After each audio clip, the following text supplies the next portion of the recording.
Salut les amis, bienvenue dans cette vidéo impromptue qui n'était pas du tout prévue, mais comme tous les matins quand je me lève, je vais aller regarder un peu les nouvelles. Et ce matin, je suis tombé sur une vidéo entre Drew Baglino, directeur technique de Tesla, et Sandy Munro. Et il parlait des gigacastings.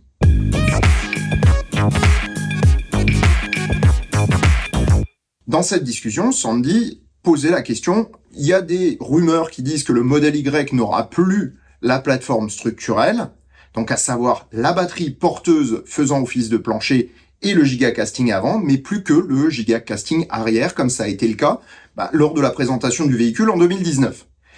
Et Drew Baglino a confirmé la chose.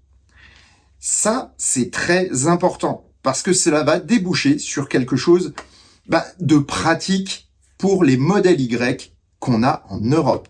Car oui, le modèle Y propulsion en Europe était quasiment le seul produit en grande série par Tesla. Puisque la version américaine avait été plus ou moins abandonnée avec les 4680, en fait, finalement, cette nouvelle n'est pas forcément un problème directement. Puisque le fait de remettre des pièces emboutillées à l'avant, ils ont l'habitude, et surtout, ils l'ont simplifié. Ce qui fait que ça va améliorer tous les modèles Y, pas seulement le propulsion. Deuxième chose, le gigacasting arrière a été largement amélioré. Ils ont traité les flux et les refroidissements, ils ont géré ça en fonction des expériences qu'ils avaient, et donc du coup, le nouveau gigacasting ne fait plus que 60 kg au lieu de 67, ce qui fait une sacrée économie quand même, c'est plus de 10%, c'est quand même énorme sur une pièce mécanique, mais en plus, avec une augmentation de la rigidité selon Baglino. Donc, l'évolution est positive. Mais là où ça va être extrêmement négatif chez nous, c'est qu'on n'aura plus la batterie porteuse sur la version propulsion. Drew Baglino a dit que la suppression du gigacasting avant et des batteries porteuses est surtout liée à la simplification des approvisionnements du constructeur.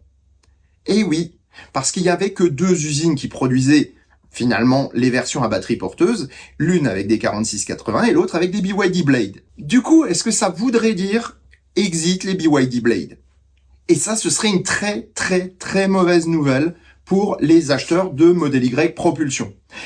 En effet, les batteries CATL, aussi bonnes qu'elles soient par ailleurs, sont moins bonnes en termes de recharge que les BYD Blade. Et pour savoir si vraiment Tesla abandonne les BYD Blade pour des CATL prismatiques, comme sur les modèles 3, il suffit de regarder les spécifications données par le constructeur. Et là, on a une mauvaise surprise. En effet, le nouveau modèle Y recharge à 175 kW contre 170 pour la version 2024. Mais malgré cela, le taux de recharge diminue.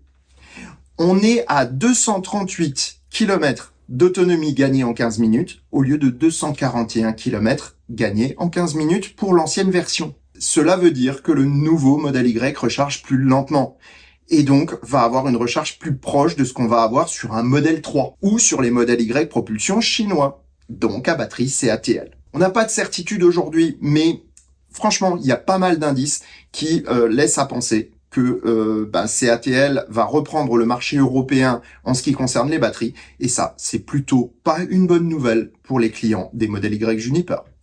À suivre assurément. Et sur ces bonnes paroles, je vous souhaite bonne route et vous dis à vendredi pour une vidéo exceptionnelle chez ACC. On a inspecté des modèles 3 avec de gros kilométrages et on a trouvé des surprises. Donc ne manquez pas cette vidéo, elle est en complément de celle sur les modèles 3 d'occasion. Voilà, en tout cas, prenez soin de vous, portez-vous bien et à bientôt.